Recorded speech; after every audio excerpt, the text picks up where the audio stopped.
Mga bro, eto na naman ang solid na hakbang ng Pilipinas para palakasin ang depensa ng ating karagatan. Nakipagkasundo na tayo sa Japan para bumili ng 5 bagong Coast Guard patrol ship sa halagang mahigit $400 million. Alam naman nating lahat na hindi biro ang pressure na dala ng China sa South China Sea, kaya napapanahon ang pagkuha natin ng mas maraming barko para protektahan ang ating teritoryo at kababayan. At hindi lang basta patrol boats ang mga bro, multi-role response vessels ang usapan dito. 5 pang 97-meter ship na kayang magpatrolya, mag-rescue, at kung kinakailangan, humarap sa mga nagtatangkang manggipit sa ating karapatan sa karagatan. At ang maganda dito, may kasamang pondo para sa mga support facilities para masiguradong epektibo at well-maintained ang ating fleet. Sino ang nagbigay ng suporta sa atin? Walang iba kundi ang Tokyo.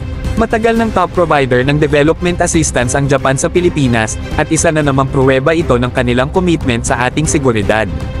Hindi lang tayo basta binibigyan ng barko, may suporta rin para sa infrastructure at training. Ibig sabihin, long-term ang investment na ito sa ating Philippine Coast Guard. Pero mga bro, aminado tayong kulang pa rin ang fleet natin.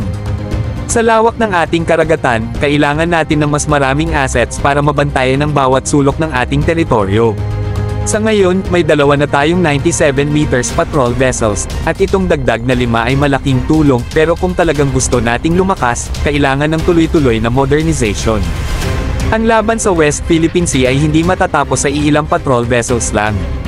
Kailangan natin ng mas marami pang modernong barko, mas mahusay na kagamitan, at mas matibay na paninindigan.